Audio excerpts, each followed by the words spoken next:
there are other topics probably that people want to, right, we're open here. I came ready to talk about development still. It's sort of leftover metaphors of learning and development.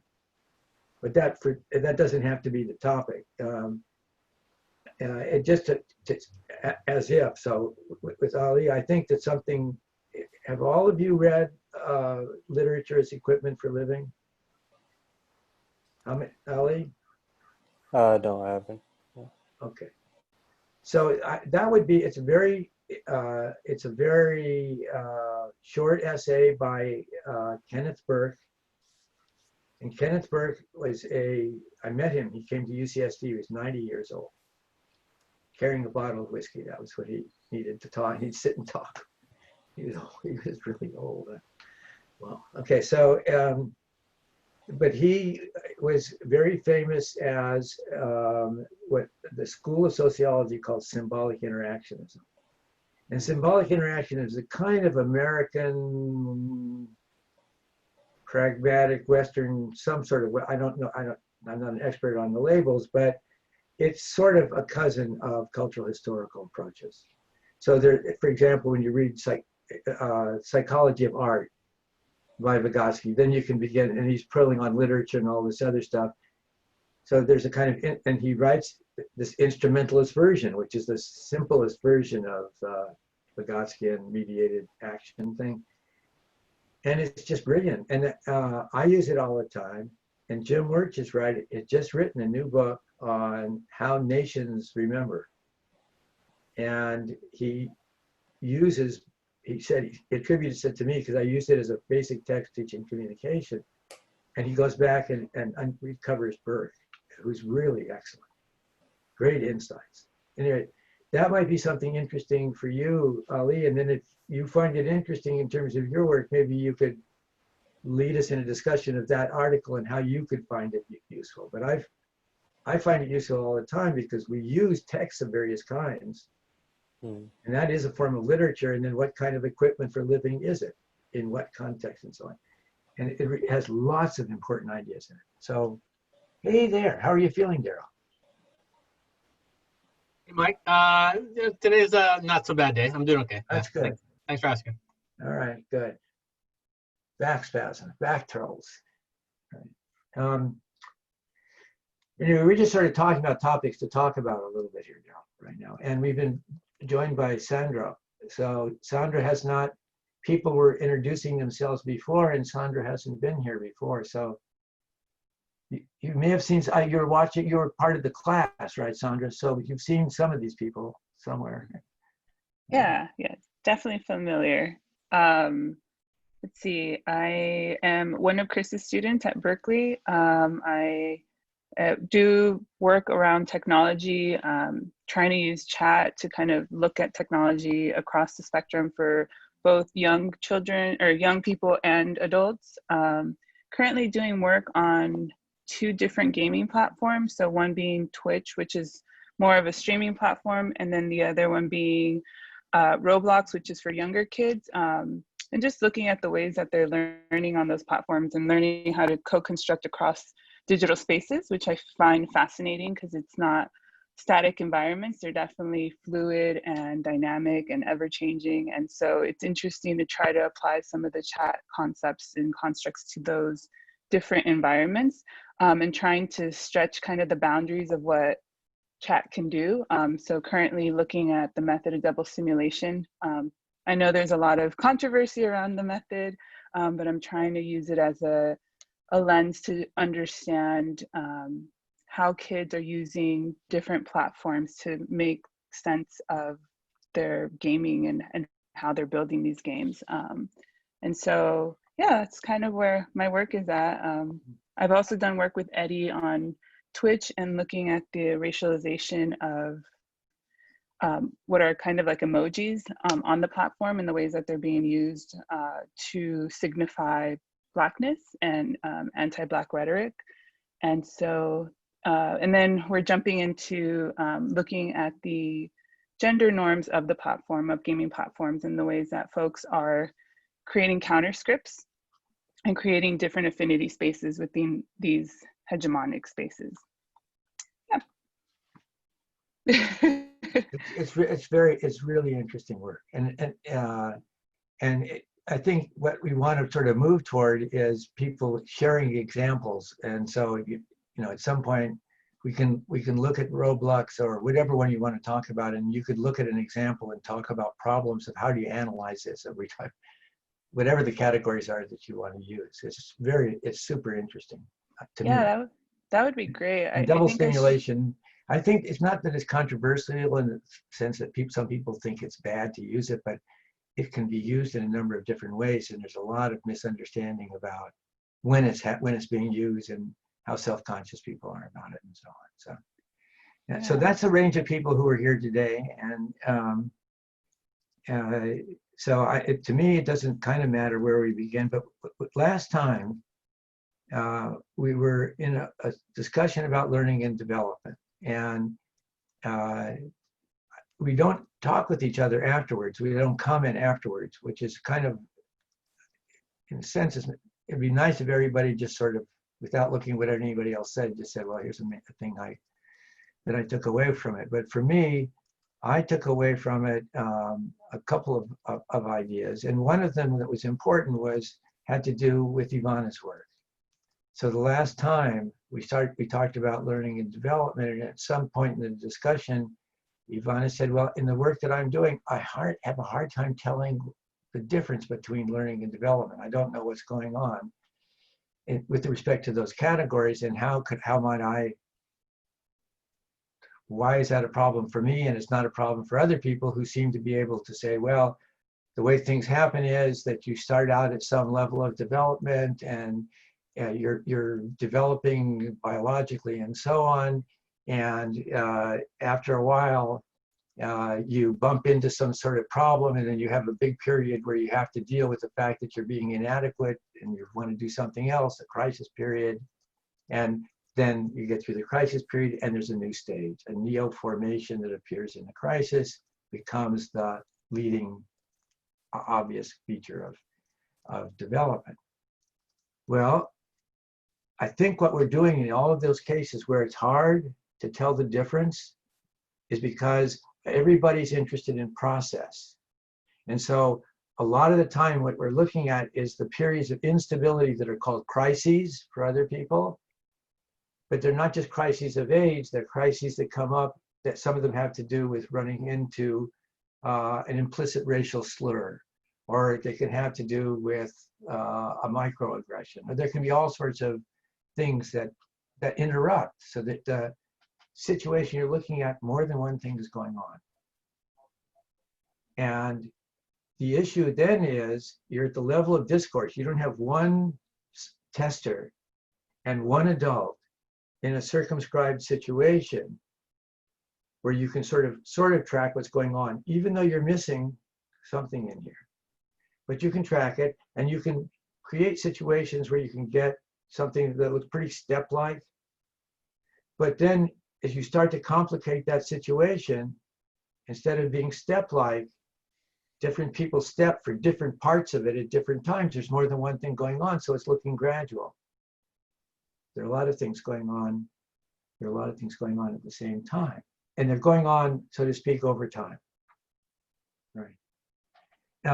So, I mean, a very simple one would be, you go, Sandra goes to her, well, it could be, let's just stay with Ivana.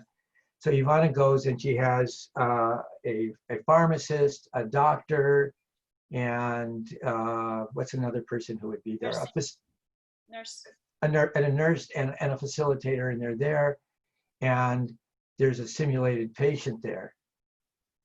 And so once a stimulated patient starts, things happen that are not in the script that the simulated patient, that the doctors, the people who are doing the diagnosis, they don't know what's going to happen, just like a real patient. And they rig the script so that there are crises or things that require a lot of coordination in them. And then you have all this stuff going on at once. And that's what she's trying to analyze, saying, as I'm analyzing this stuff, how do I see the difference between learning and development, right? And there, in that medium where everything's moving very quickly, you're not probably going to be able to see it. So then the question becomes like, how do we start to think about those multi-purpose, those multi-things? And the way you start to think about them, one is you use television so you can go back over them. If you're doing micro change, you're doing conversational analysis and you want to see if a kid gets a new concept, then you record the whole thing and you might look at other stuff. Here you try to do the same and look at the structure in the environment that causes discoordinations. And then what we ended up with in this discussion is that really it's not going to be possible for you to see it there. What you want is some sort of trace of it in the afterlife. And for example, you go in her thing, she goes and she records the actual interactions. I'm only seeing when I read it, the text. And then she has a period where she debriefs them, the students. And then she has another period where she debriefs the facilitators who were there. So if anything is really heading in a bad direction, they'll help out. And each of the people who's doing this is a professional. And what they're engaged in is a task that requires interprofessional work. The forms of medical practice require interprofessional work. So you have 5 professional visions or 4 professional visions having to come together and coordinate in time. And so what she has is all the discoordination at the beginning, and then afterwards they can say, oh, this is what my books told me. But when you get into the real situation, there's this whole new form of challenge that you have. And then she goes to the facilitators, but they've indicated that now they have a legible, a communicable change that went on in them. They said, oh, I had no idea about this. And now I understand. And they have a nice expression in the profession. I thought it could be the title of a paper. It says, what we're trying to do is we're trying to move from a team of experts to an expert team. So that's the process she's looking at. She's got 5 processes of development going on at the same time. So you don't want to look for learning and development to make that distinction there, but you want to look for it in the transformations that occur afterward. So it's like if nothing goes to afterward, then you want to worry about what you did. Then there's probably too much constriction at the beginning. So if the individual in the book, the construction zone, we make a big deal of if the children just are given the goal of the thing, and then their whole deal is to figure out how to get to the goal, which they've already been given, and the adult is in there helping them all the time, they never have to form the goal.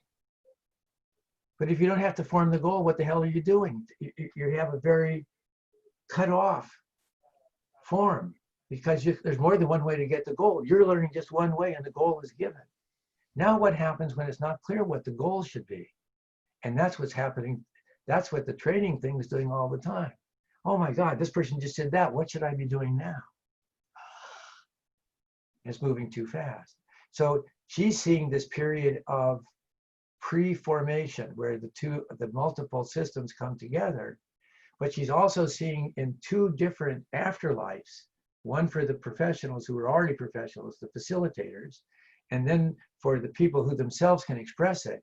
And ideally, you'd go back and give them another scene as a team, and then another scene as a team. And they would then begin to pick up these little team things that teams know how to do for a problem that they've encountered a lot of times. So you can see the formation of moving from a team of experts to an expert team, from an assembly of the parts to the whole. And then there are other things that are very important that resonate, for example, with our descriptions of the undergraduates when they came into the 5th dimension for the first time. They were professionals in a sense. They interacted some with little kids. Some of them hadn't for a long time. But they could interact with the people there, and there's a fair amount of structure, right, in what they were doing. But they were told that they were supposed to play this game and that the wizard told them to do it that way, and that they were highly schoolized. They were really good at following the directions that the little kids couldn't really understand. So they were kind of reading for the little kids and sort of being an executive function for the little kids when they were starting, but they didn't know what to do. So that we had for them a description, right, of the various kinds of things that they're supposed to do, and they're supposed to take notes. But when you read their notes in the beginning, they're very narrowly focused on following the directions there. And hey, Daryl's strange pictures. Hey, Daryl. That really distracted me, Daryl. That was a low blow. Okay. I'm an old man here when I tell these stories. It's hard for me to deal with it that way. Where was I? Somebody tell me. Somebody else who remembers. Where was I? Daryl, where was I in my story? Come on. Okay. Little kids in the fifth dimension are not, the kids are the undergraduates, but they're novices, and they're following the recipe down, but they can't notice hardly, they are interacting with the kid, but they don't notice anything that's going on around them. And so they're doing this in an encapsulated way, and they're sort of disturbed by the other. And then 3 notes later, what their notes are about is much less about the specific list of things that they're supposed to do when they play this game, and much more relaxed, and they're starting to now describe the larger context that's helping this thing to go the way it's going. And they start to see that there's a whole fifth dimension going on there, that it's all loosely orchestrated, right? And who's the orchestrator? It's the wizard who isn't in the room. So it's a very loose form of, okay, guess what? She got the same result. The novices, what did they do? There was a checklist afterward that they're supposed to go through like this and say what happened. And they spent the novices spent all this time on the checklist, going through the checklist, right? But when she talks to the professionals and she asks about the checklist, professionals say, we don't, checklist, we just like that. Then what we do is we rely on our notes, right? So what's happened? What's the professional vision of the thing that's going on there from the facility, the interprofessional vision that's now a vision? It's the one that's taking all of the notes, that's seeing the things that are going on there that are significant, but that you don't get them just from the checklist. And if you go down, boom, boom, boom, down the checklist, it turns out you don't have the notes you need. So that the professionals learn is to use the checklist to help them get the notes, to make sure they got the notes on all of the major pieces that they're supposed to do. And then when they're asked to do an evaluation, they don't look at the checklist. It's the quantified thing. They quantify. So they went through the quantification without thinking about it. But then they actually found a use for the quantification to help them be sure that they had done like a checklist, but they didn't bother to look at it. They were just using it mnemonically. And that's what a professional does. So it's like a professional, an expert chess player. They not only see a lot of moves ahead of time, but if you give them a board with a classic move on it, right, and take it away, versus one of us shown the same board, let's say with 7 pieces on it, and where are they? We have a lot of trouble remembering where they are, but the person who knows chess moves says that's what it is, because they don't have to remember it. They remember the move. They have it now coded, right? And they can use that code. So it's been remediated. It's a qualitatively different way of going. But you're not likely to see these things whole, and they're going to be partial. And the whole thing about stages is overdone, right? Because depending on the setting, depending on the context, people behave at different ages, right? Have you gone home to see your parents recently? And what do you do when you go home and you see your parents? Right. Well, what we used to do pretty much until our parents needed to come and lie down at our house, as we get home, we'd hand the kids to them and we'd go to sleep. That's it. And Mom, if you made dinner for us, like, what? So, and you behave and you get into arguments with your parents that are just like, you know better than to do that.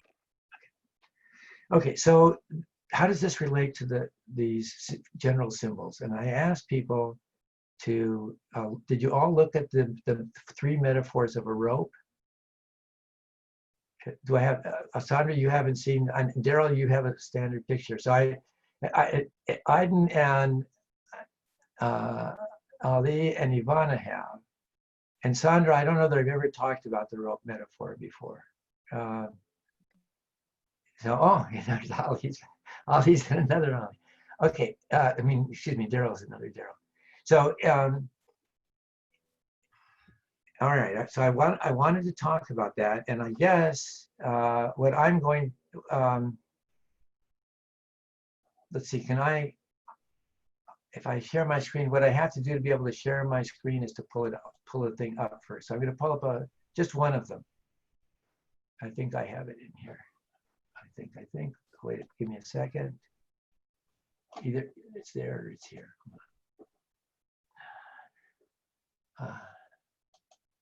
Oh, okay. I didn't start the thing, so I can get back to this. Hold on just 1 second more.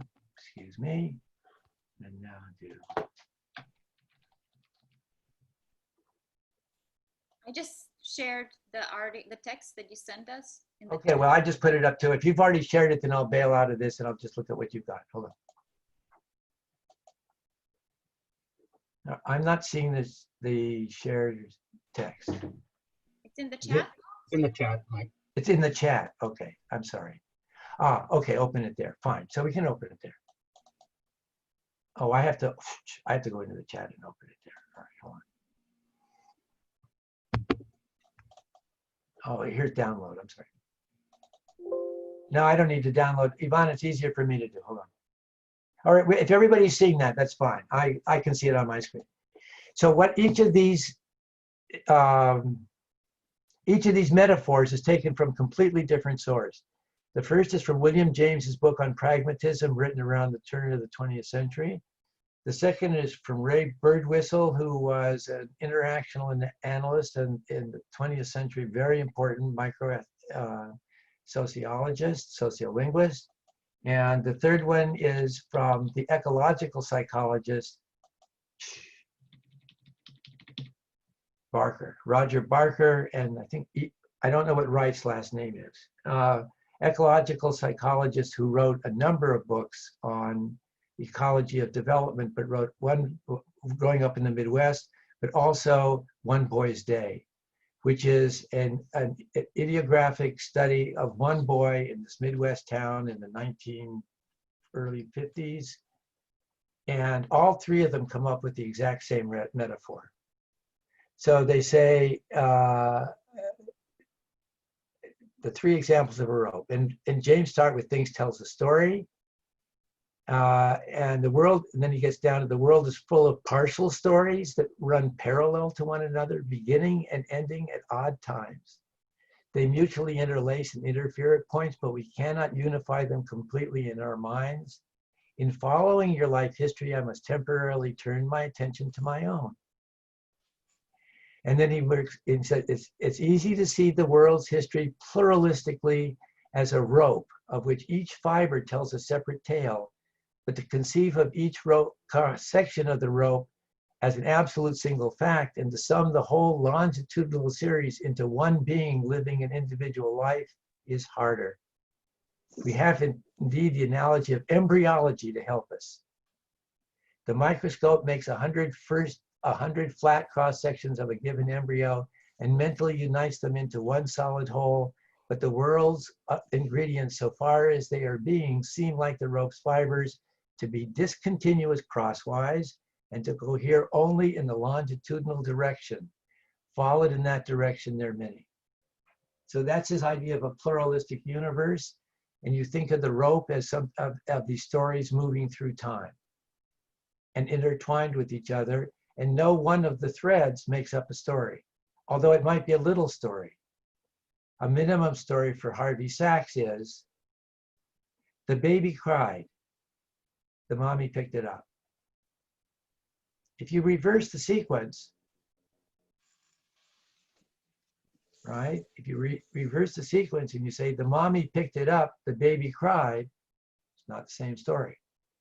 So you have two elements, two events juxtaposed and a sequence, and the sequence puts time in it.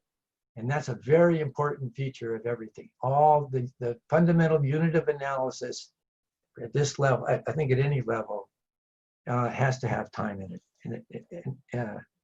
So bird whistle does the same thing, but he's thinking of it in terms of the fibers of the context that allows a conversation to go on. And then Barker and Wright see it, where what they're doing is, if you skip on down, that they see the kid in a whole lot of different places. And every place he's in, he's a different kid. So he's one age kid doing such and such a thing when he goes to the drugstore, and when he's out playing with his friends on a junk pile, he's a different kid. And he's a different kid still and still and still. And then they come up with the same metaphor. So I think that's interesting. It may be that the last two both came from James. I can't say that for sure, but look how that metaphor works across these different examples. And it's very helpful to me that James points out that it's related to embryology, right? And that seems wacko. Now, I didn't get involved in embryology until my wife and I were writing a textbook on human development. I didn't know nothing about embryology, right? Embryology is truly amazing. And so James says it's like embryology, this business of how experience goes, but in what way? So to me, it's really helpful to really think about an embryo. And I don't, it's better with all of the diagrams, but I didn't, if somebody there can look up, go look up embryogenesis and get from one embryo to 2 to 4 and so on. And it turns out, it goes kind of like this. First of all, the egg is the largest cell, much larger than a normal body cell, right? Cells are big relative to the normal cell and a skin cell or something else, all of which are roughly the same size, okay? Now, so you have a sperm. Sperm encounters the egg. The egg, there's some selection that the egg does, a little bit. Not just any sperm is going to be able to penetrate the egg and survive. 73% in humans, it's estimated, 73% of fertilizations don't live to be born. 73%, that means 27%. So that first discontinuity of the two genetic packages coming together, most of the time. Sometimes it works. If it works, then the process starts. Now, how does the process start? I'm going to take this through 2 or 3 processes, but think of development in general when you think about this. Okay? So when the process starts, then you have this fairly small cell that's penetrated this other cell. And the zona pellucida, the cover of the cell, its border has, because it survived, it has a little border around the cell. There's feedback there. Border around the cell, and you just watch, and if you have the right equipment, of course. James didn't have the right equipment. You have the right equipment, you can see this one cell start to differentiate inside, sort of fracture up a little bit inside, and then split, and there are 2 cells inside this big cell, and they're half the size of the big cell. Now, as the story goes, each of those splits, and now you have 4 cells. And then each of those splits, and now you have 16 cells, right? Right, like he's right, that's right. That's the story, exactly right. Thanks, Daryl. So, but what happens then is, before it even starts to move, when the cells inside all get to be the size of a normal body cell, and the zygote is like packed. Hey, Macy, good to see you. Welcome. We're talking about conception to birth here, embryology at the moment. start up again. So we now have the zygote is all filled.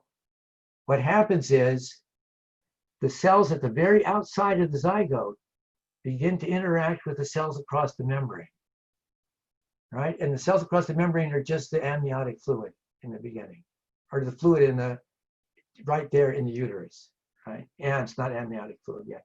So it's the fluid there.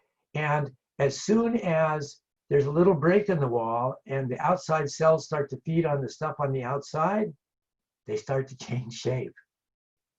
And the ones all around the outside, they start to look different than the ones on the inside. And then, but now as that stuff is beginning to happen, the fertilized egg, the zygote, is now coming down the fallopian tubes and heading for the uterus. And so this process can go along with the fluids that are there, but right away, probably when they're 4, and certainly by the time they're 16, some of them start to change faster or slower than others. So it isn't just 2, 4, 16. It doesn't square every time.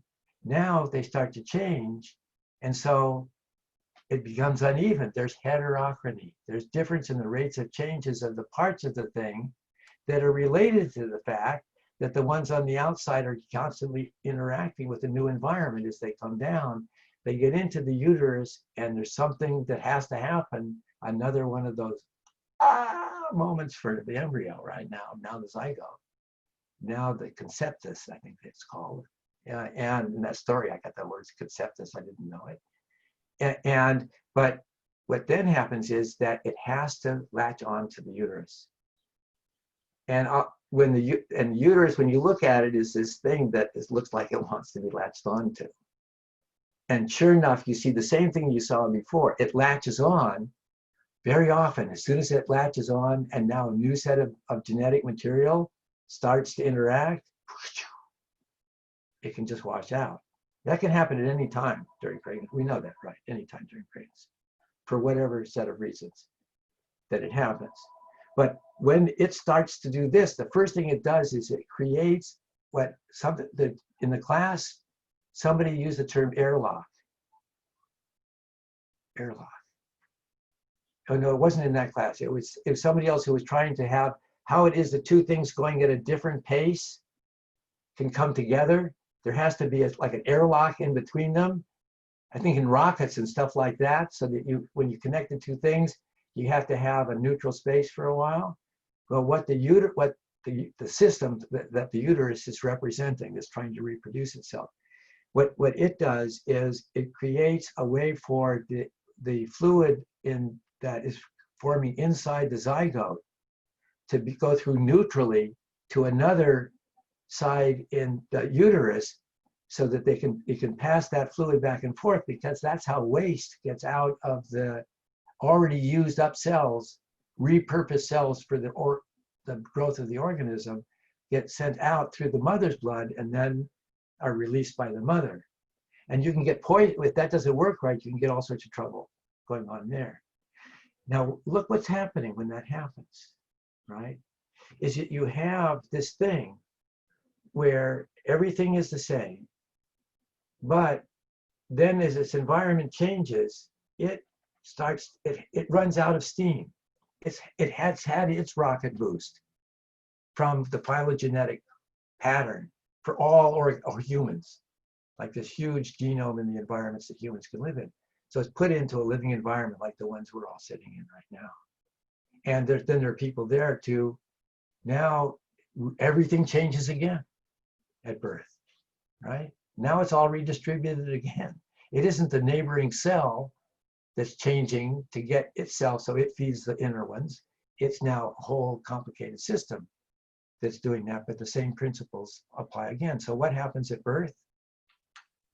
The direction your blood goes reverses. Try that one on. Is that a qualitative change or not? So instead of the earth going around this way, the earth starts going around that way. What would that do then when that happened to you? What part of the day would it reverse, or would it just slow down, right? So Piaget said that embryology or the development, ontogeny, is just the continuation of embryology in a new environment. Same process. And for that, he got nailed as being a nativist, a reductionist to biology. His stages were only biological stages, and blah, blah, blah. Well, we already saw that the embryology stages weren't what they were said they were going to be, right? And now, it is a different environment. Damn, it is. So why don't we take it on? It is. Only now it's an embryological environment, and now, just as, let's say, the zygote that's already now it's begun to form a fetus, and it's there and it's growing, right? The mother keeps on going. It's not going to stop growing over here. So what kind of system are you going to have? Well, it turns out that another person has to be there. If there's no other person there to greet you when you're born, you're an embryo, and humans really are an embryo. They're born 2.5 months early relative to other creatures. So they're really, there's a whole new huge shift at around 2.5 months, and it follows the same thing. It's just exactly the problem that Ivana has when she's looking at these cultural practices. You get to a point where you can't, if you get down to the right level, you simply can't see what's going on, but there's a qualitative change. And then when you get the technology to look at what's happening in the brain, my God, the brain is doing the same thing it was doing the system was doing in embryology. Because what do you see? First of all, it's a complete developmental system now, with everything everybody wanted to have in it. There's emotion in it, there's the social in it, there's biology in it, there's culture in it. Everything is there, but it's now completely rearranged. You couldn't take that newborn baby and put it back inside the mother's uterus, even if it was small enough. You couldn't put it back and have it survive there. Not going to happen. But you can create another culturally organized environment that will allow the embryology to continue to the point where that person could be president of the United States, right? It's all about what you can do in the environment on the outside, which is totally remediated, but the kid comes with stuff like, which is very aversive. And it's particularly aversive to pregnant women and new mothers. It's just like, oh, that's not a good sound. And dads, right? So I don't know if you've ever had children. My 2-year-olds, 18-month-old start to cry in the middle of the night, daddy, daddy. And I'd get up and I'd go get earphones and put loud music on. If I couldn't maintain it, I'd take the dog for a walk, you know. And it's like, if I let her out, she would come into the bed, lie down next to me, right, and go to sleep. And if you asked her, who are you going to marry when you grow up, she could say, daddy, right? And there's my wife there the whole time. So you're playing out this Oedipal thing there. And she'll do, and so you restrain the kid. And that's probably, people don't remember that happening, but at some point, you've got to be independent. In traditional African villages, that whole thing works a completely different way, right? The problems we have are because of the kind of life we lead. It's a set of trade-offs. But I think the important thing is that if you wanted to look, and there's an account of this in our textbook, and I don't mind saying, I didn't know this stuff until I went back and re-educated myself in development. So I'm not nailing you for not knowing all this crap, because I didn't. It took me 60 years. So you know, you just don't know it all.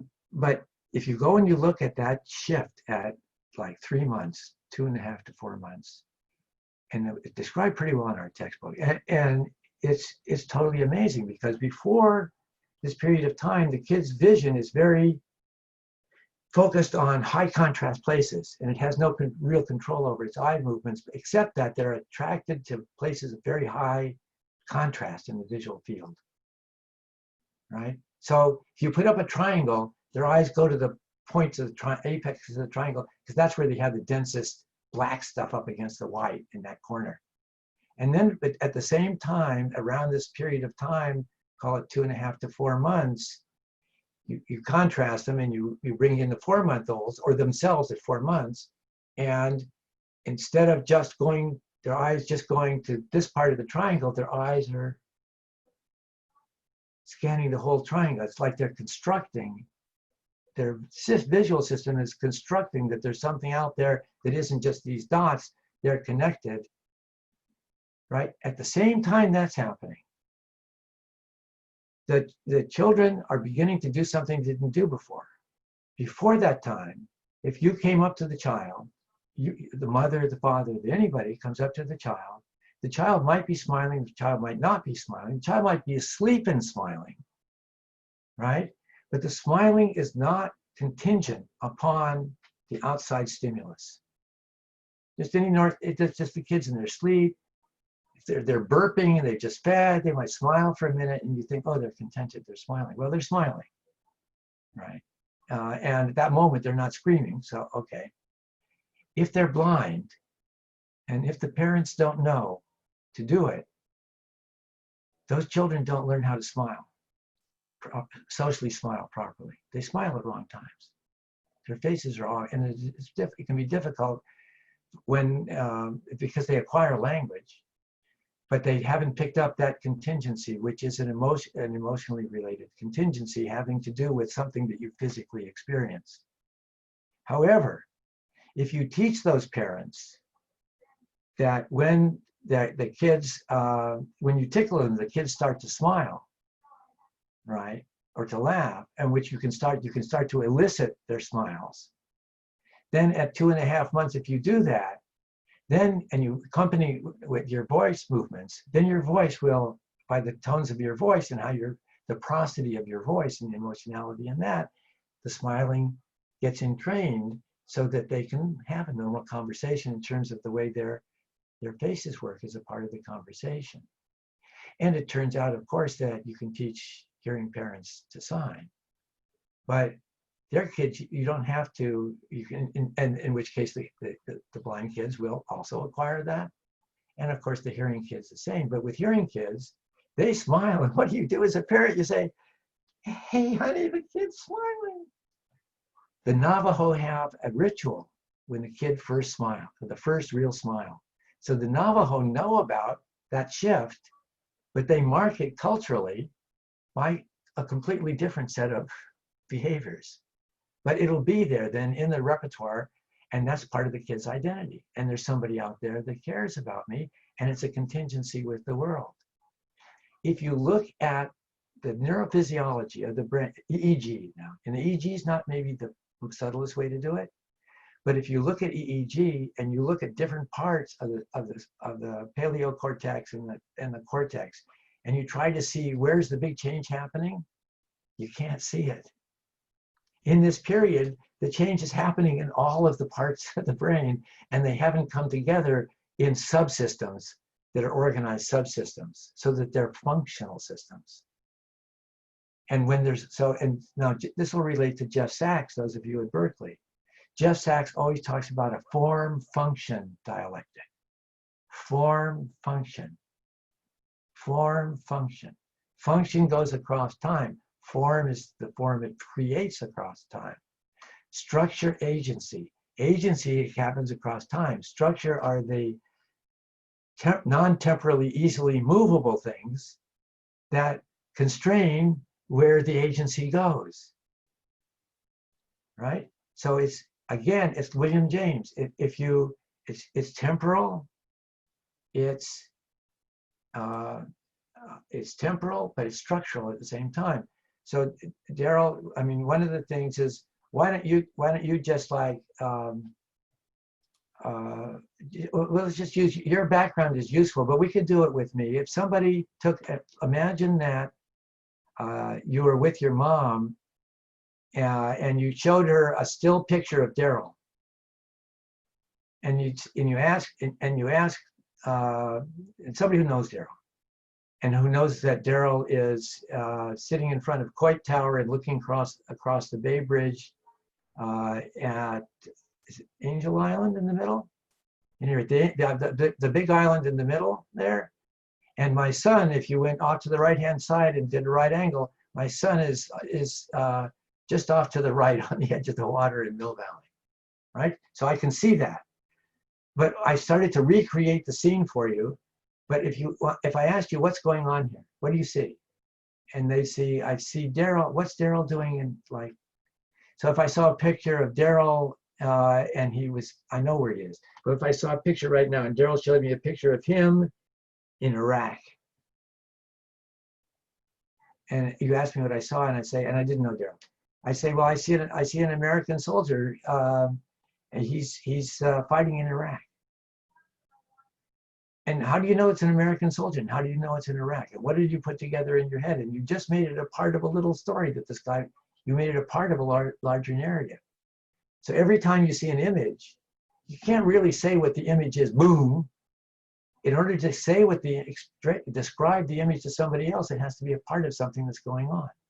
So if I really believed what was going on in the picture between either Daryl or Sandra, I'd make up a picture about, I don't know, Sandra's just been on a hike and she's up on the heights up there in Berkeley and, oh no, not Berkeley, she's in Marin and looking back over at, in fact, that's probably my son walking on that trail right down behind her at sunset.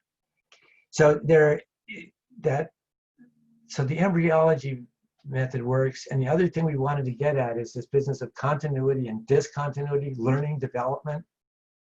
Any learning development thing is a part of a larger system that is more heterogeneous than it.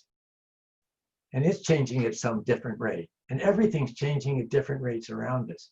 So every creature creates an ecological niche, a place where it's born to be there, and there is born to have places in it, creatures in it like that. And that's the mystery of, like, where does the form come from, or is it the process? Is it the chicken or is it the egg? And it's both. It's a wrong question. It's not the chicken and the egg. The chicken and the egg are a part of a larger biological system. Every one of us is a part of a larger biological system. And so and this all relates to the politics, right? So we go and we design better things. We're designing for a different ecology. We're not designing for the ecology there's there. What we're seeing is something in the ecology that's saying, things are changing and maybe there are better fruit over there, or maybe I can get this cheaper at Best Buy, and it's just like, there are all of these things that are going on larger in the environment that are not continuous, but you have to orient to them. And it relates to this thing about you never have enough context. You can't have enough context. If you're a real expert, you have and like say, I'm a real expert and I've been going to the fifth dimension for a long time. Many of my students who grew up in the fifth dimension went on and studied other versions of the stuff that they did. They were experts. They come in, they pretty much knew the kids. They didn't know a kid. They knew how to deal with the kid. They knew what they did. They knew what they did. But they didn't follow things in the boardroom. I tried to follow things in the boardroom, but it's a lot to organize a class over here and get your materials together. Eddie's not with us today because in the stuff he's doing, they got to get the materials together. They got to redesign it, do this, that. You can't keep track of the fact that what was the latest outrage today? And there was another goddamn killing. Since we last met, there have been about 3 killings, right? Well, I can't, in trying to run this thing, I could completely lose track of that. And in the long run, I could lose track of other coincidences that actually kept the fifth dimension alive, not because of any value of the fifth dimension to any of the people in the fifth dimension, but because one of the people in the fifth dimension happened to be in the National Guard. And that person was a problem. And we were getting ready to close the thing because after 18 years of doing this, or 15 at that point, we'd had enough of this bullshit and they'd done something or other and we just couldn't get it together the way we wanted. And because this woman got called into the Iraq War, how could I plan for the Iraq War 10 years earlier? In the fifth dimension, you can't do that kind of thing. The fifth dimension survived because some other weird thing connected up with the context came in and filled it. You couldn't have predicted it in a million years. And then the fact that it worked that way ended it. when the big change came that we didn't see, it ended the fifth dimension in that environment. Meantime, what we'd also failed to see was that the fifth dimension threw out seeds. It threw out seeds. Olga Vasquez came as a postdoc. She saw what I was doing. She had worked with Latino kids with Shirley Bryce Heath, who is a sociolinguist, anthropologist, wonderful person, did great work, right, at Stanford. And she gets a postdoc because she got through this other screening program to get into Stanford and stop being a teacher. And that she'd been riding on the back of a truck when she was a kid, right? So she's gone through all of these transformations. She comes to UCSD, and she's a postdoc, and she sees what I'm doing, and she sees that the Latino kids won't come to what I'm doing in that white institution, no matter how much my Latino students try to lure them there. And she goes, because she can, she goes and she starts it up in a mission church for the Latino people of Solana Beach. And then that grew into La Clase Mexica, which is for a part of the population. Everybody was welcome, but part of it used it. And and it was her thing. And then guess what? UCSD changed, this changed, they changed, and there it is. And Olga's not there, and it continues. Is it the same? No. The environment's different. Olga's not there. But is it doing a lot of what the community wanted? Yes. Is it doing the kind of activist stuff that Olga did? Was this like La Raza at the mission? Or was this just the mission? Well, La Raza at the mission had two goals. One was to give these people who don't have the opportunity to acquire culturally valuable skills so that they can make a decent living and be citizens of the United States. And everybody wants that to happen. They're not getting a square deal. So let's try to help them out, of course. But the other part of it is we're not going to domesticate them so that they go and be the yes men who are underneath next time again. So that's where vulnerability comes up, and the way in which the glass ceilings that work for women are aluminum or steel ceilings that are working for people of color, and whatever the kinds of ceilings are, you've got to do more than that. We're going to deviate here. We're not going to do the Saints holidays as rooms in the fifth dimension. We're going to do Chicano heroes. We're going to teach Mexican history, not as a lesson in Mexican history, but just as the kind of information you get to be able to master these games that you're playing for some other kind of a reason. And along with this, we go to a celebration, we're going to really do something big on Day of the Dead, but we're not going to do it in church. We're going to do it at the fifth dimension. And when you do that, it's a different kind of Day of the Dead, so that you can arrange for the Anglo kids to sing happy birthday to El Maga at the fifth dimension in the barrio that they don't go to on the Day of the Dead. And they can get the kids doing some visiting, but they aren't comfortable. You can get the undergraduates moving, and they're not comfortable. They have to relearn a new culture. They always liked Olga's La Casa Mágica because it was much more familial. Even though they themselves were implementing something that was a lot of fun for the kids, it didn't have the same flavor. So you create these microcultures that will work for a population, but then things change around you, so you have to be ready to change. And then the question is, how can you change and continue to be critical? Because the way you're going to be changing is that the things you no longer do and put extra effort into, they're going to disappear. And now the kids do go to rituals, but their ritual is the ritual of the Catholic Church, because the mission is a mission on the grounds that were bought by the Anglo-Catholic Church, which is about 3/4 of a mile away and just over the hill, right? And when the fifth dimension stopped and the Boys and Girls Club closed, it was on a, how can I get you to see this right? It was on a thing like this. A street goes down this way and a street goes off this way, and the school was right here. And when I first started there, I'd drive up this street because UCSD is up this way. So I'd come down this street toward the school that they're all leaving, and I'd watch them cross the street, And all the Latino kids would keep on walking down to the barrio. And all of the Anglo kids and then kind of Anglo-Asian kids would be walking over to the Boys and Girls Club. And what we did was to disrupt that and to try to disrupt that. And we never really succeeded. And what happened is that Olga created one that was the local culture, her version of the local indigenous culture, of the Chicano supporter of the farm workers, right? And having been one herself, and that's not what the other people in town, they're nice Presbyterians and Catholics, and they come with the kids after school. But if you go and look after school and ask the lady who I hired when I was helping out there, who is bicultural and looks Anglo, but is married to a famous guitarist, right? And works in the Latino community. And I asked her, how are things going? She said, oh, it's going great. The parent, these adults come in, everything's terrific. I say, how's El Maga? Well, we haven't heard a lot from El Maga recently. Right, so El Maga kind of disappears. And then I talked to Olga, and Olga's talking to some of the parents, and the parents are saying, it's just not the same. I mean, they're just all focused on the homework. And yeah, the kids are, they're very nice people, but it's just not the same. Right?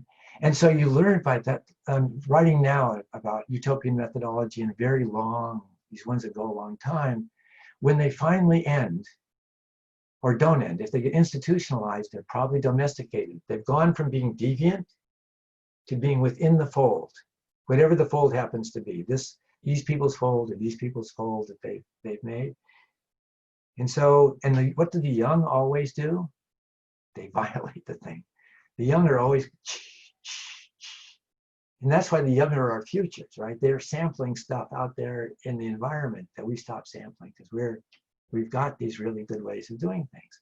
And it's why old people are set in their ways, because their ways work, ED. So they struggle to maintain the world where their ways worked. And they have trouble with their kids. In starting the regeneration process, I had a lot of trouble with people thinking, I don't want to join regen.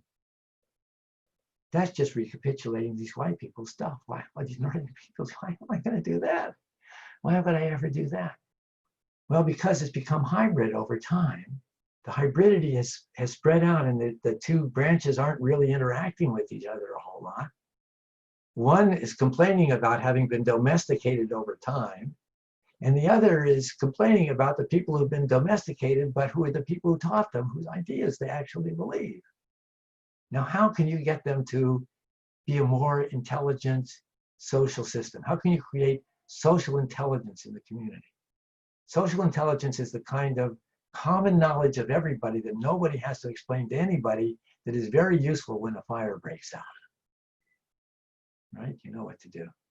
On the other hand, if the fire breaks out under these new circumstances and you don't know what to do, it would be really nice to have one of these high-tech guys who knows, well, if you throw this on it, it'll go out. So it's constant. It's always constant. It's structure and agency, structure and freedom, but no structure, no freedom. No structure, no freedom. Structure is random movement. I can create random movement for you. You will go nuts within 24 hours. You will beg to be allowed out of random movement. You usually do it with sound and putting people in an isolation tub, so they are no longer have any structured input from the environment, and the human mind disintegrates.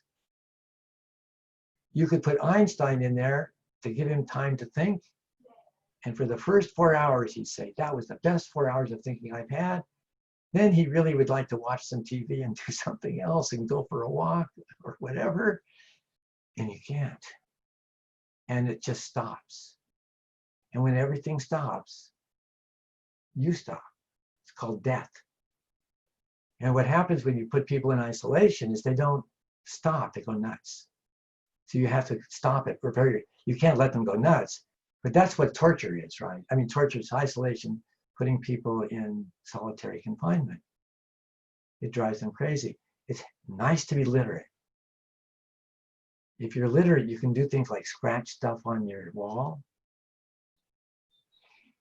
If you're literate and you're Russian and you're Russian, born in 1925, say born in 25, you're old enough, so you're 25 years old when they put you in some place where you're not. And a lot of people describe this. What you do to not go crazy is you do what Robinson Crusoe did, right? You scratch out, you try to keep something stable. It's like you lose track of the weekdays now because you don't know, you don't have school or anything. So what day of the week is it, right? But then what do? The Russians would do it because they didn't have enough to write. They tried to write with soap or anything they could. They would recite poetry because as a Russian growing up in school, if you go through high school, you learn Pushkin, you learn Lermontov, you learn to recite by just enormous amounts of poetry. And so what are you doing with your poetry? Each time it's a performance for yourself, but you hear yourself performing. So it's a way of controlling yourself from the outside through cultural stuff. Culture is structure, but it's only fragments of structure. It's artifacts, it's pieces of structure. It's materialized or we wouldn't know it. We don't even know that the air is material. It's like we look through it, we don't see it. But if it weren't material, we'd be dead, we couldn't breathe. So it's material, it's just material different than our genes or the ground we're sitting on or the Coit Tower. Coit Tower is also material, but it's the standing stone. It is a really important cultural icon that is the standing stone of the University of California. In Madagascar, the standing stone is a tree, into a hollow tree, into which, or a stone house, into which the bones of all the ancestors have been placed, one on top of another. That's the standing stone. And so you've got to go back to the standing stone. And if you forget that standing stone and the ancestors, bad things will happen to you. And when bad things happen, you know why they happen, because you know that you didn't do enough back home. So I think that there's when we're talking about this, I think all of this is a set of ideas about human development in relationship to a human-made environment, and that there are general principles that apply to that, but they're very abstract, and you always have to take them and apply them intelligently to the particular problem you're working on. And if you mistake the problem, then you're applying the theory of the wrong problem, you're just going to cause trouble, or it'll stop or something like that. So I guess the last one is a tree metaphor, which I've talked about a little, but the image that I would want here would be a cypress tree in a swamp. I know, what's a cypress tree in a swamp? So you can, somebody can look it up and post it for us, but a cypress tree in a swamp, here's the swamp water. Let's say the swamp water is like the yellow line, right? The line where you can no longer see my fingers. But let's say that the cypress tree this is water here. And the cypress tree, you can see through the water, and you can see that there's a trunk of the tree. And as the tree hits the water, it sort of spreads out like this, so that there's a trunk and then a bunch of branches coming down around it, as if it were on a 10-legged table of some sort, right? Now I've gotten myself at the 10-legged table and looking out to the east of, I distracted myself with looking east of Seattle. So I wanted to do the tree trunk stuff and get it back to the ropes. The tree trunk is if you had all of these threads of a rope at one point are just completely and perfectly like squeezed together, really squeezed down, so that you see a trunk. It looks solid to you. It feels solid to you. Before that, you can see stuff that's not solid. It's little branches of stuff that are coming down into the water, down to the earth below. But above the trunk, it's not trunk all the way up. this trunk for a little bit, and then above the trunk, there are branches that are coming up like this. Right? So you see these images, and that's what I wanted to get you, and the cypress tree is a good one, but you see a lot of stylized artistic images of a branching tree that's branching in two directions. And you can see the sort of origins of famous, let me just see if I can very quickly, of course, whenever I try to do anything very quickly, it doesn't work for me. Oh, I'm gonna have to give up, probably, hold on. Let me just do one more thing. Won't work, no. Although this has got something interesting in it too. Everything's got something interesting in it. Let me just take one more quick look. No, I'm sorry, I don't have it.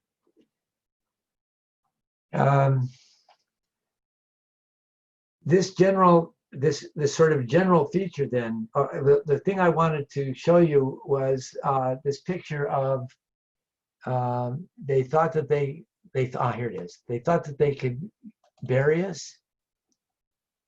They didn't know that we're seeds. And I'm trying to share that, but I'm not seeing my share thing. So I have to go like this to share. Let's see if I can share this.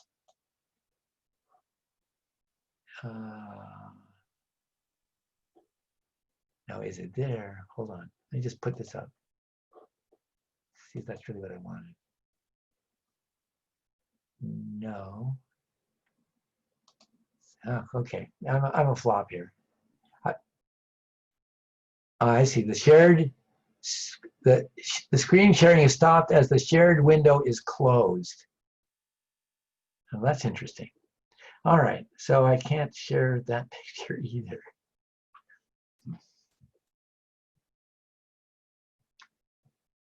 Okay, well, I think then, can any of you picture it, let's call it in your minds, what I'm talking about when I say that the branches are going down to the water below.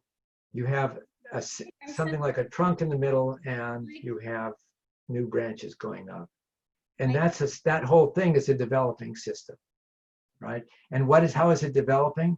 From down in the mud and the water, cells of various kinds, nutrients we call them, are going up the tree trunk, and they're going up to the leaves. And why are they going up to the leaves? Because the leaves are out in the sun, thank you very much, and they've been accumulating photosynthetic little microbes, and they're coming down and they feed the roots. So you have two-way interaction going on, and it's being held together by something that is like a real object, and then something that looks like it's supporting the object or reaching out from the object, right? Now, I think that's what we're doing when we start interventions. We're taking a seed of an idea, a whole system that's going to, right, they do, mangrove trees, Macy is right, they're very reminiscent of that. But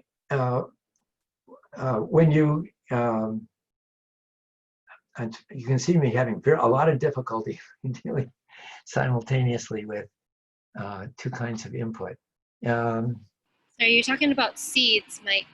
Right, but this goes back when people refer to Davidov, who would say that his mathematics activities begin with a genetically primary example. There's this example that he'll use in mathematics, which is like, you don't do 1 + 2, you do 2 + 3, because all the properties of addition, subtraction, division, and multiplication show that the commutativity displays itself with those 4 operations. And the question is, how do they generalize those people to those? How do you get them to put it together into a whole? So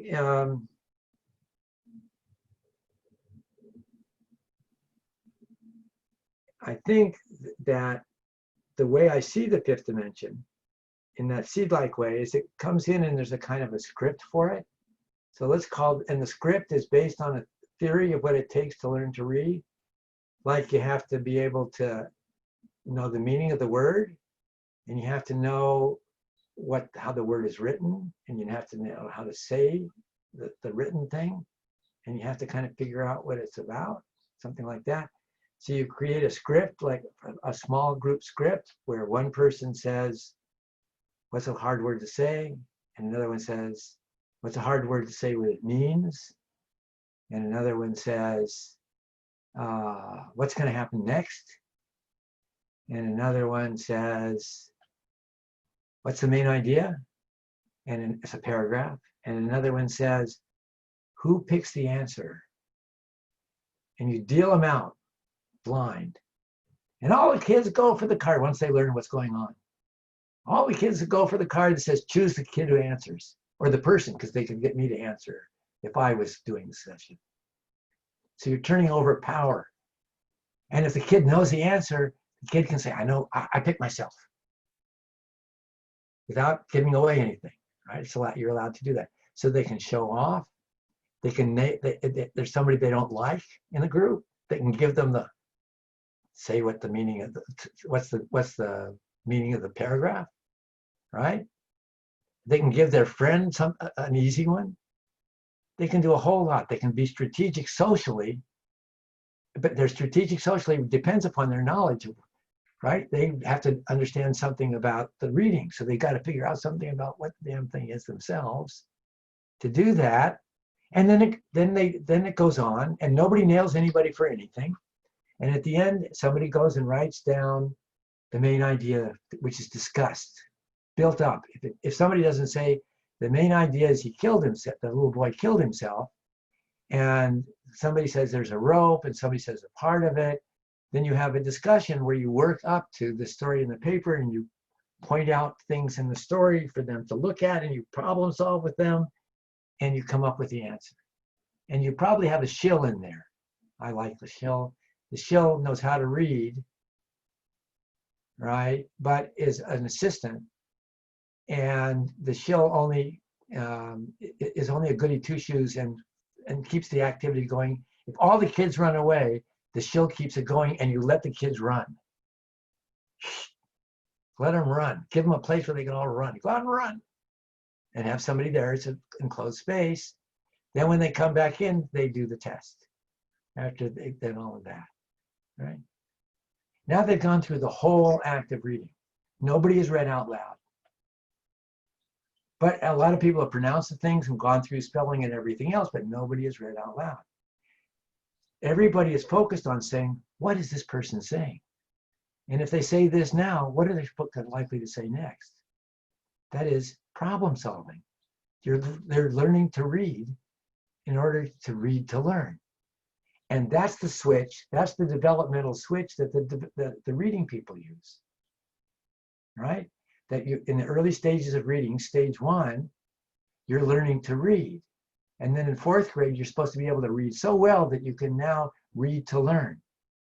The trouble is that all the kids don't get there. And when they don't get there, they go into defensive mode. And when they go into defensive mode, what do? So these ideas are, on the one hand, abstract and border on the philosophical when you want to pursue them, where they lead, right? But they're extremely concrete, useful tools. A useful tool that became a rule in Kris's class, right, was learners' voices. You've got to hear learners' voices. That's like when I started, we need to talk to the younger people and hear what they're saying, because what they're saying is important. Even though we don't like what some of the stuff we're doing isn't up to snuff for us, there's other stuff they know about we don't know about. We need to know about that. Then you have to create a place where you can come together and exchange expertise. Where Macy is, I know for a fact, an expert. I know Sandra's an expert. I know Daryl. I know every one of you is an expert, right? So the issue is, how together do we come and create an environment where I can learn for me, what's as much learning for me as what's learning for you, and we all want to come back instead of something else that we're doing, because there's still something else we're doing where if we come back, we can do that other thing better. We understand it better. We're easier with ourselves. right? I know that a couple of you came in on this. It's the second half of a discussion we had last time, which is online. You can, and I'm doing a lot of the talking. But do you understand? You're in a situation where I'm trying to give multiple examples where when somebody asks you, what does James mean when he says this is that? This is like embryology. And he's trying to say, look, it's different threads of the stuff that is woven together to make your life. Your experience, there's this great thing I came across because of Regen, right? And going and trying to go back, and I went back and read Vygotsky's article, which I think now is a hack job, a smart hack job, essential hack job when you're working in an authoritarian regime that wants to kill you if you say the wrong thing. Great hack job, right? And he got away with it. In fact, he still gets away with it because I know a lot of people in the United States who take him dead seriously. He's not dead serious. He's dead serious at a level that's just completely not the level at which he's writing. Which we could go through that essay and I could show you how I could see that, because it took me reading it over a 40-year period to come to read it that way. Long time to be able to read it that way. I dismissed it at first, but on a very superficial grounds. So I think that the deal is to come where I'm telling you I'm learning a lot. And not only that, it's turning up in my writing, and it turns up in this office hour, which is not an office hour, it's a coffee hour. Macy wants to have an office hour. But I think we can turn it into a coffee hour. So she has 18 slides, and I'm thinking 18 slides. Not for this conversation. So, but we've broken away now because I've gone into this long wrap where I started last time talking about off of the learning and development and the fact that there are a bunch of people who were in the class, I could feel it, who didn't get it. I'd say something like, no structure, no agency. What is he talking about? What is he talking about? I'm trying to talk about you can't live in a random environment. You're not random, hey?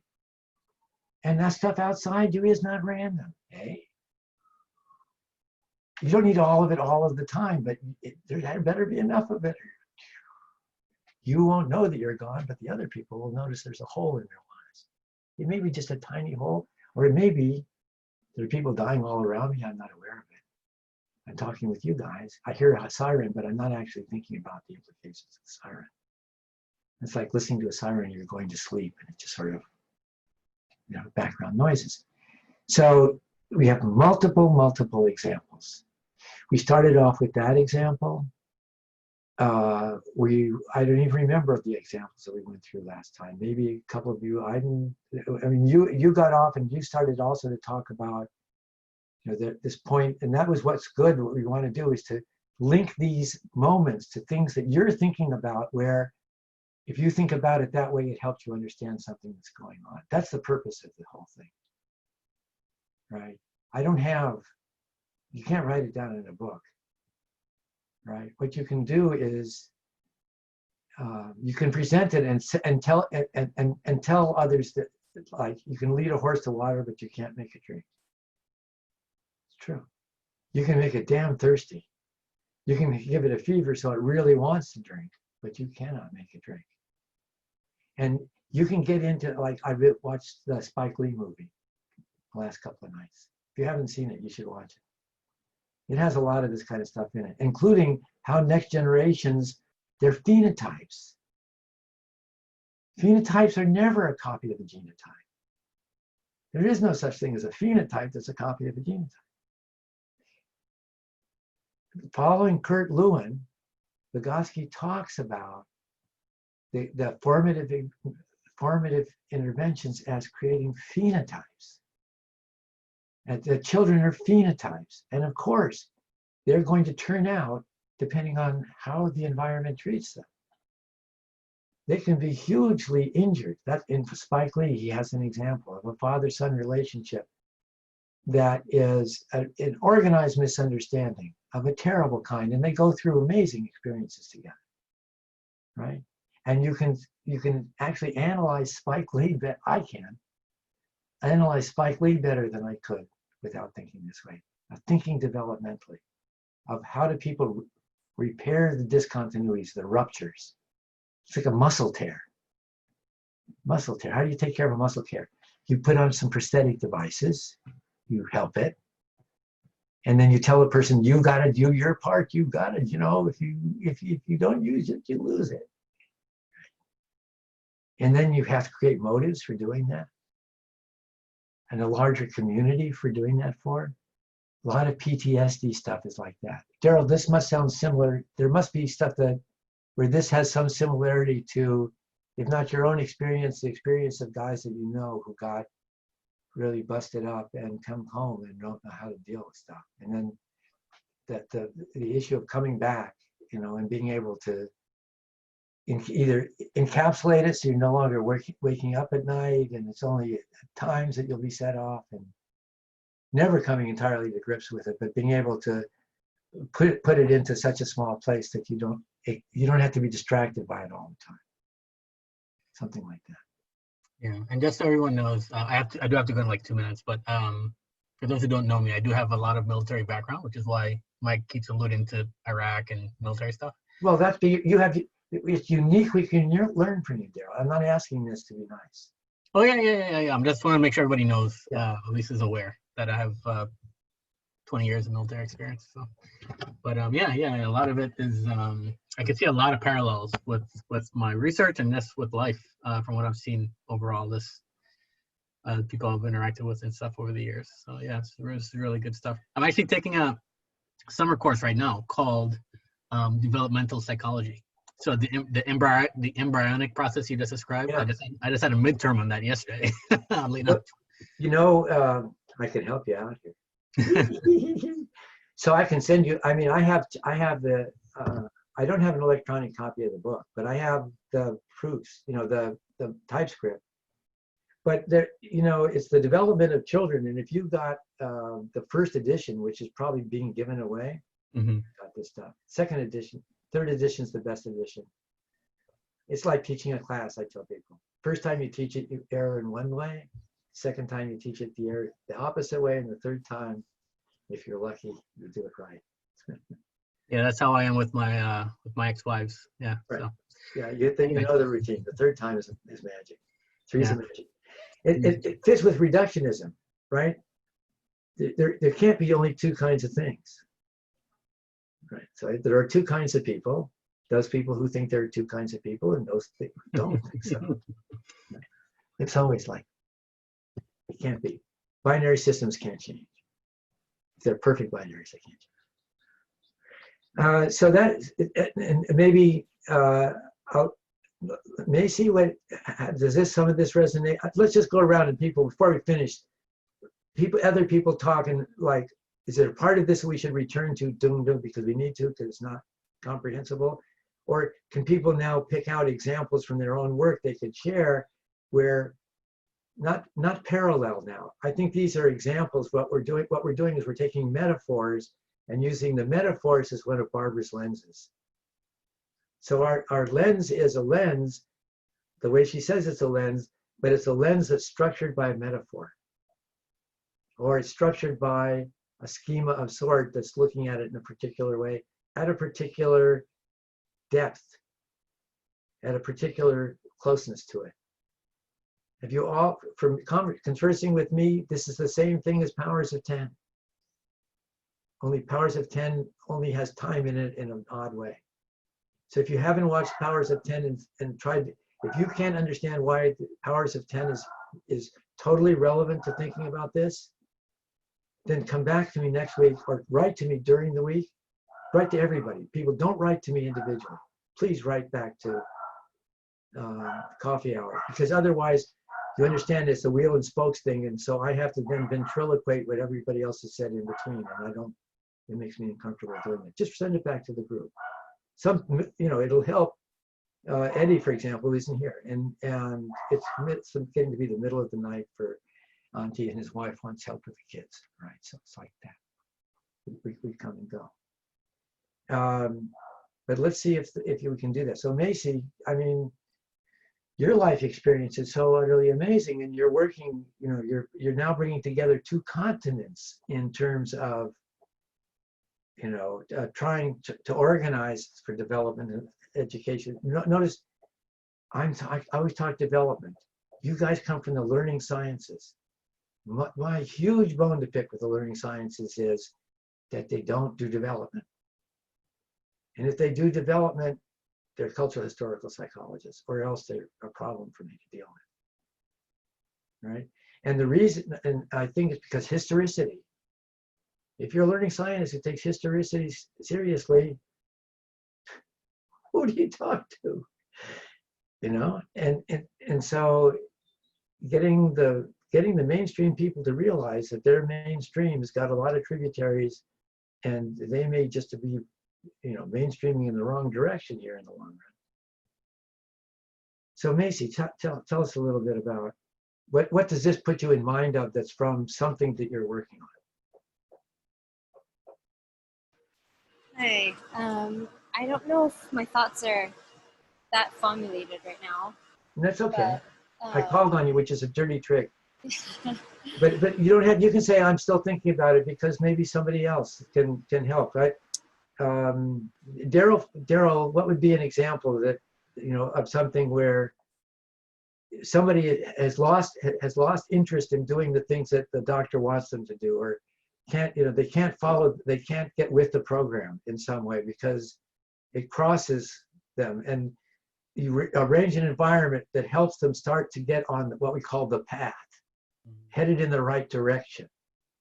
It has to be something that changes. You can see there something changes. We can do that for next, or have that, like, to get into the coffee hour next time. You have to think of an example or something, because otherwise I don't get any feedback. I can think of a lot of examples of that. I've told this story before and I lose track because I'm having this discussion with as many people as I can right now, because I'm trying to learn to give the examples, but I can give lots of examples like that. So one of my examples, well, there's a great one on YouTube, but the YouTube part isn't very good. So I'll just give an example that is a trauma example, because a lot of you are dealing with trauma, and I hardly ever deal with trauma. I deal with bad behavior of kids who've been traumatized for some reason elsewhere, but I hardly ever deal with the trauma right on my porch. And so if you've heard this before, maybe it'll resonate this time if it didn't before. But now I'm talking about when somebody's in developmental trouble, and then that means they're being excluded from an area of life which they're going to need in the future, access to, or they're being just jumped on right now, so that they're starting to resist and misbehave, which is going to lead to bad things. You can see that that's going on, and you want to change. You want to change the circumstances. To change a child, you change the circumstances. So you start with the circumstances, and I'm sorry. Yeah, she's very small, and that makes her suspicious. And she was grabbed by a coyote, which makes her very suspicious.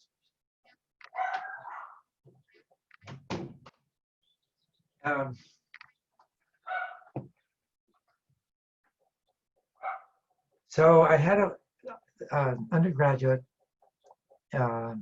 who came to class like twice. In class, we started our practicum class. We used to start it at the university. We discovered what Kris had discovered, but I hadn't generalized it to my teaching, which is we took the students out and had them play the game with the kids. Learn the fifth dimension from the kids, not from school. We didn't have them read about it ahead of time. We had it all at the same time. So it's just like the people who Ivana was working with, who have to do interpersonal expertise, right? And it's like all of these different examples. You're thrown in and you just follow the rules, and you've got this very kind of narrow thing. Only in this case, this girl's boyfriend had killed himself 2 weeks before, and they were going to get married. He killed himself. And she comes in, she's in tears in my office, and I have to drop out of school. And I said, of course. So I noticed her in the fifth dimension, and she seemed like she was fine in the fifth dimension. And I said, tell me, when you, do these panic attacks and all of this difficulty, do they bother you when you're in the fifth dimension? And she said, no, when I'm in the fifth dimension, like it's great. And I'd read her field notes. She'd written good field notes. So I said, well, what if we do this? Instead of dropping out of school, what if we give you 12 units of doing the fifth dimension? Right? And so I had her read the stuff, and I had her get to be expert on some of the games. And of course, the little boys who were giving her crap, like little boys and bigger boys do, stopped giving her crap and would just hang on her and wait for her to arrive, and would be all upset having to work with somebody else. And she did other stuff where she got her larger vision, and she went back to school in the winter quarter. Now, I was a full professor, and I can make up stuff. I have the rights, if I use my imagination, to create an environment that might work for her. I don't know it'll work, but it's a good one, and I can keep an eye on her there, and at least it's better than her sitting in her room. Hell, she could commit suicide after that, right? So you try. Now, you can't always create the environment. Sometimes you just can't do it. Maybe then you can recompense. So you can think about, kids who have, and that's Spike Lee would be really worthwhile watching. There's a dad in there who's an absolutely wonderful human being in a lot of ways, but he's a trouble to himself, and he's a trouble to everybody around him. And as you get the whole story, you begin to understand him in a way where if you watch the movie again, you would watch it with a completely different understanding of the individual scenes. You just know the trouble between the dad and the kid, but you have no idea, why the dad is acting the way he is, like that. So that's an example, and I can see it in the film. I just went from the film. I can see it in the student. I can see it in the kids, who in the question asking reading, who actually started to learn to read. They got unstuck from there's this other discussion about epigenetic byways. People don't know what that means. Epigenetic means developing at the moment, but they're pathways, short-term pathways that work. Like in mathematics, I had a lot of trouble because I was sick, but I skipped the sort of introduction to fractions and starting toward algebra. I was sick, and then I did the stuff at home, and I skipped, and I memorized everything. Oh, shit. Don't memorize. Don't memorize at that point, because you're going to cut yourself off higher up, right? And I had to go back and try to recover. But when you try to recover, you're already in a college class, and you're not supposed to be able to go back and reconstruct the thing the same way. It was covered over. And so I ended up not being a mathematical psychologist. I could deal with it up to a certain point, and I could see that I wasn't going to be able to do more. But I understand how to do it, and I understand the people who are doing it. So, but it was, for cross-cultural work, it was an epigenetic byway. If I'd gone all the way down that, I would have gone and done cultural deprivation research, because that's what the paradigm showed me. It didn't matter where I was doing it. The issue didn't come up, but it was there to come up. And it did come up as soon as I started to do the same thing cross-culturally. God damn, it came up. And that isn't what it was about. And to do it cross-culturally, it's so disappointing. Today, I'm reading messages on the professional cognitive development listserv. And a couple of my friends are on there. Barbara Rogoff is on there. She was in the class. Martin Packer, who isn't in the class, but I write with all the time. And they're the professionals who have to be reminded that the psychological tests they're giving to little poor kids are not a representation of what the kid knows. And if the kid doesn't know it or is having difficulty, it's not the kid's fault. It's the fault of the environment that the kid was in. And there has to be a humane place for that kid somewhere in society to work. And what you're doing is you're misdiagnosing the cause of the problem. And by trying to repair it that way, you're part of the problem. And then that's the thing. You need good methodology. You need to know that you can't, Auntie could help here. how do you use post-colonial theory to inform chat? Well, that's what Auntie's doing right now, because this class has made him realize that he has to understand why the hell he's doing what he's doing. I'm not telling stories on Auntie. Auntie tells that story. Auntie's, we haven't recorded telling that story, right? So this is, so it's not a put down. So Ivana knows, Auntie knows.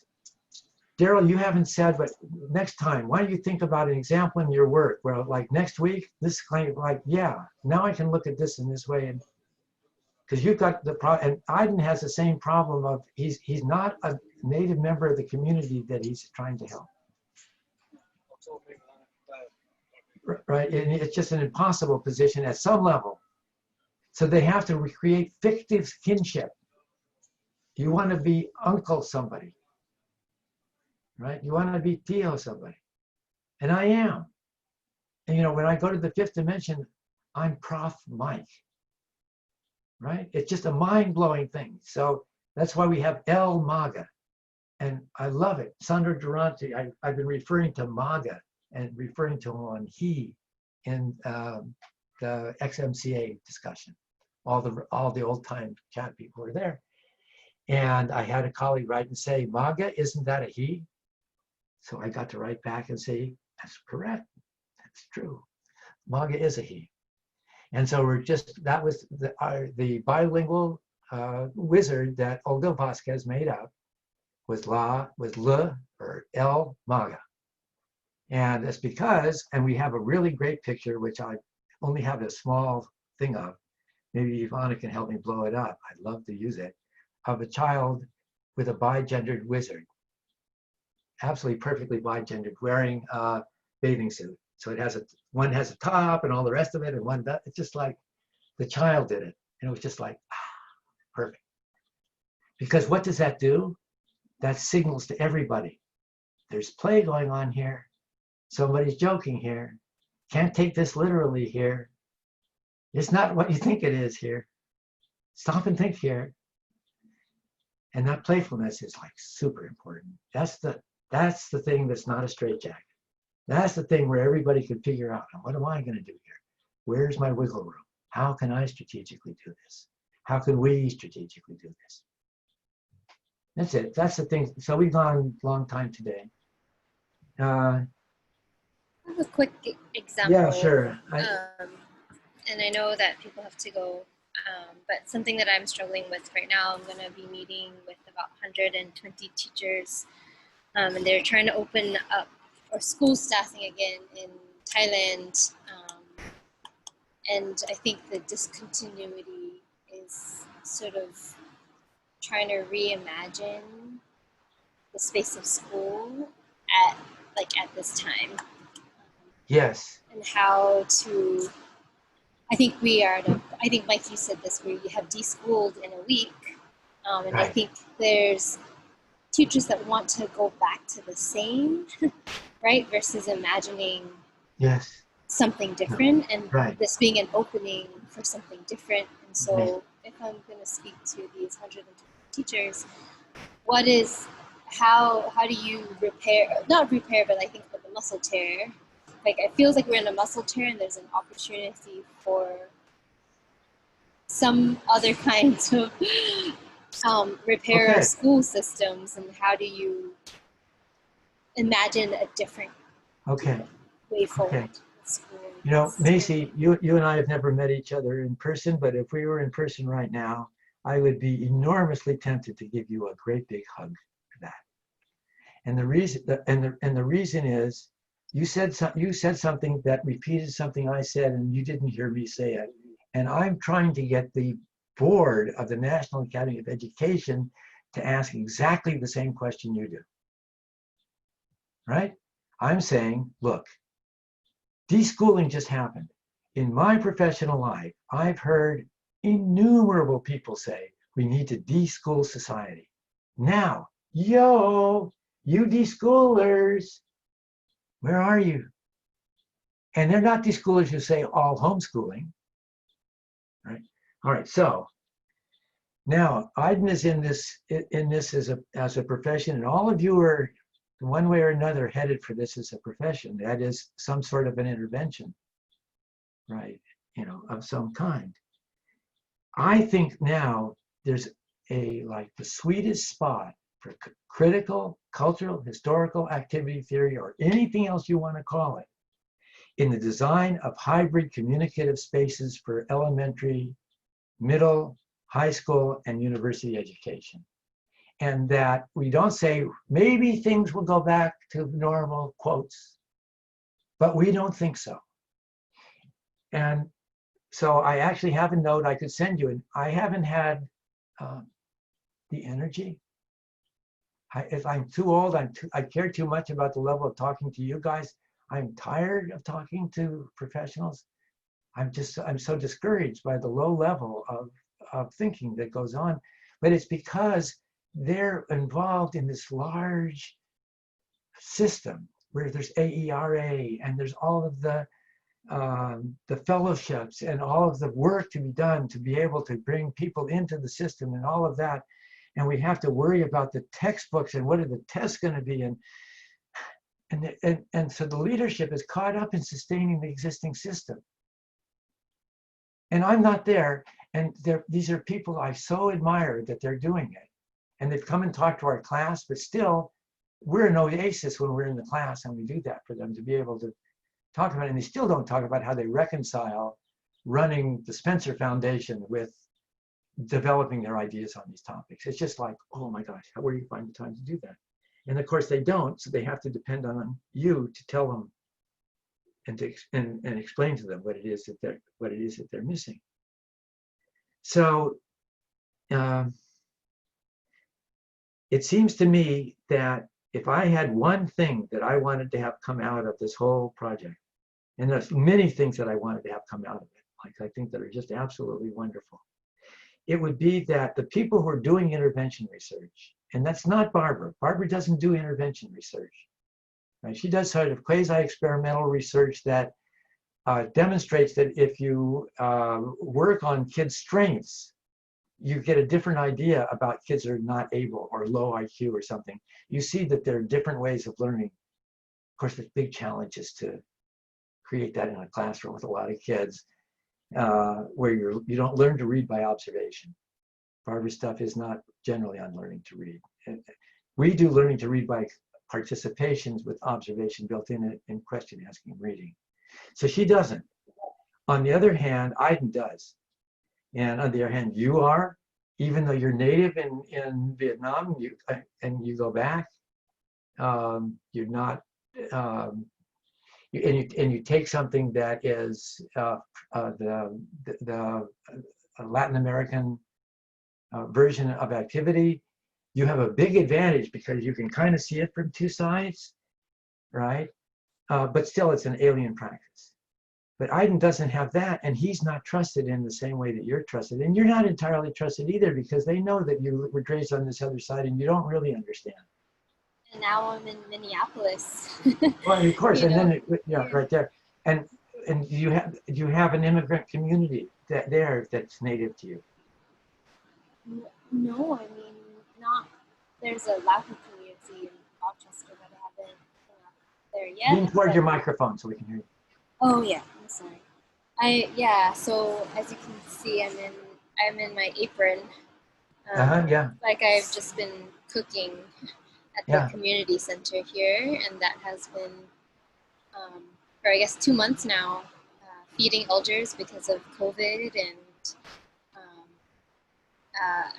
last week with all the uprising that began here, cooking for some of the American Indian Movement Patrol. Those doing patrol. So I've just been cooking in the community. Right. Well, that's where you start. Right. That's where you start.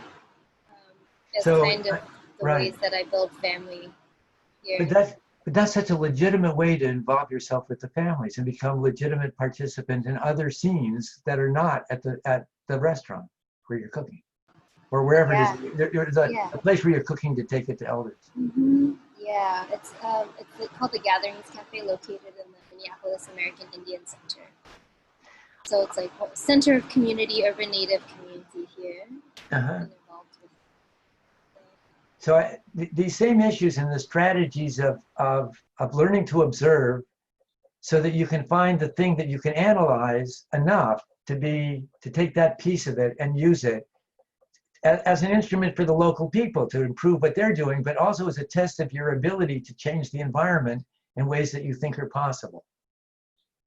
And then when you fail, you can criticize yourself. You can criticize yourself, you know, as well as the fact that these old people just don't get it, that they should do it this better way, but they've got it figured out. Like her doctors who have a lot of experience. They use the checklist, but they're not using it the way it was supposed to be used. They've integrated it into a higher order system. It's a better system, but they're not following the rules. And they enforce the rules. That's what they have to use for data later on. So it's like they're caught in the same problem of indeterminacy because their methods aren't quite appropriate to the thing that they really want to do. In this case that she's describing, keep a guy from having a heart attack and dying, which he almost does on the table, they think. And they're responsible, and they've got him in between two places he's not supposed to be. Like, and the actor gets all upset. He gets upset for them and himself in order to work himself up. It's a fantastic thing that she's doing, but it's not something where you want to distinguish between learning and development in this passage. It's more like the brain cells of the kid who's in this intermediate stage on social smiling. And the mother also changes her feeling towards the kids. I didn't describe it all. Would you, seriously, Daryl, I'll be happy to send you an embryology chapter of what I've got. And otherwise, I'd be happy to treat you if you can find around Berkeley. I'm sure that there's a dirt cheap chapter, a copy of the book, because it's been used as a textbook at Cal and around. So just look at some of these things. It has the idea of a biosocial behavioral shift, which is my way of talking about Vygotskian stages and putting cultural context in there, because it's hard in Vygotsky. He calls it the social situation of development, but culture doesn't come into his words, but culture is what he does, and he uses culture in other ways. So it's a puzzle between, Macy must have this also, between languages. I don't know, in Slovakian, do you get into that where the Slovakian leads you to think a different way about something? You don't, well, for example, you know how I get off on Russian words? So I'll get in a Russian word like imagination, and then I'll say, oh, the Russian word for imagination was translated. Great. The Russian word for imagination is created out of parts, and one means going into something, and one is the word for an image, and then the other is a word for doing or making. And so the Russian word, you break it apart, is into image making. It's a constructive process in the word itself, except that the Russians don't see it that way. They see it as a frozen unit, right? Just like Americans see the word remediation as a frozen unit, remediation. Oh, he's retarded, he needs remediation. That means you have larger letters in the book, you have a simpler text, and you read very slowly and you say it loud. You start at the beginning and you make it easier. That's not remediation. That's not what you're supposed to do in these cases. The kid already has got all sorts of mediation going on. You need to remediate it within a particular cultural practice so that they can get control of it and begin to use it as a strategy in their lives, right? And so with imagination, now you start to think into image making. And now you begin to understand that imagination has a time extent and it's making something. And so you're absolutely right. You have to imagine. And we can have something to imagine. Kris Gutierrez and I have been pushing the notion of hybrid activities in third spaces for as long as you can think. I don't use hybrid activities as much as she does, but I wrote a paper on, but deliberately talked about it in a book called, a paper called Bruner and Hybridity, Jerome Bruner and Hybridity. And it was just never published, but it's around. And Kris says she always goes back to that paper. She finds that one, because she and I have been talking about this stuff for a long time. Somebody else creates social dreaming. in the course of the migrant process. What is social dreaming? It's imagining an alternative world. So that social dreaming is the forms of imaginative practice. It's a particular form. And what are various forms of therapy? They're imaginative practices that are sort of scaffolded to help people create this structure for themselves from the outside so that they can, and the same thing with a lot of the PTSD stuff is done in a very similar kind of 12-step sort of a way. So a lot of that, what we're doing is like my grandmother knew it. Your grandmother knew it. The old people actually did know it. They just didn't know it under these circumstances. So we're taking common sense and we're technologicalizing it into these little bits of stuff that we can use to deal with a world that has the Coit Tower and COVID and, you know, all of this Berkeley behind, you know, San Francisco and WeWork, which is a building which is collapsing, which is falling over, and the whole world is there. You can come back to that world each time. There's a paper I wrote, basically, that you might like, given that you're in the kitchen, called Hooking Up with Romantic Science. It's about 4 pages long. Nice. And it is, I wrote it for a collection of the National Academy of Education, where everybody was supposed to write about what they were doing as research. They're supposed to write about their own research careers in about 4 pages. Here's an interesting thing I'm doing, right? So there's 40 people and they've all done something well enough known to get them in the National Academy, and they're supposed to all write about what they're doing. Just as a little thing that they're going to put out to show the world the great stuff that the Academy does, which nobody reads, right?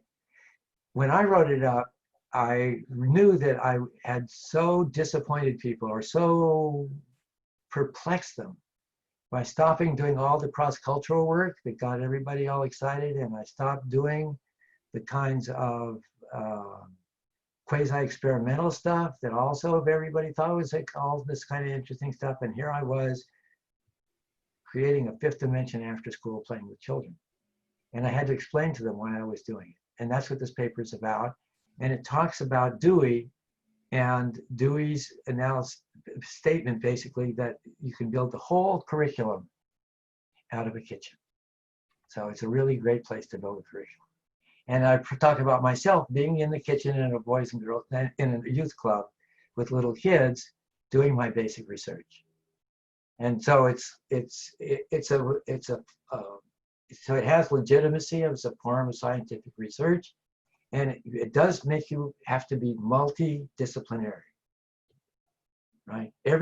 That's a hard thing that going into this, you've got to be multidisciplinary. Daryl, I missed your last message that you poked up there. Okay. Oh, you guys are doing it. I don't have to pay attention to it. You're just coordinating about something else. Okay, we've gone a whole 2 hours, which we seem to do. It's because it's easy when you get me talking, and if we can relate it to your things, I can keep coming back to these abstract examples until the abstractions become tools. The metaphors become tools. So when you think about it, think about like, I think about the 5th dimension as a garden. I think about all it takes to sustain a garden, to keep the fence from breaking down. On the other hand, you got to bring it water. It would be nice if you didn't have to carry the water. Can you make it rain? Can you get somebody else to bring the water? Can you get technology inside that'll tell you what each plant needs? How do you do out in the desert? But it's the same problem. How do you raise a next generation? And you want it to raise it so that it's your future and you want to be a part of it. Our children are our future. And that's just evolutionary theory, but just taken in a, you know, it's evolutionary common sense. And to say that your child is a phenotype, not a genotype, oh yeah. And what happens when 2 genotypes get together? Well, 75% of the time it explodes and nothing happens. So how do you make 2 genotypes get together and have something you want to have happen? That's a science of development. It's about control, but it's about control that has an open end at each end. It's open at the bottom like the cypress tree, and it's open at the top. It's like the cypress tree. And but it's heavily controlled and constricted at certain points where it won't work.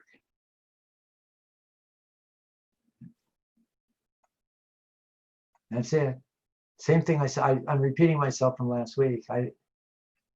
You know, there are more nods, and I just got to tap on the door. Yes, honey.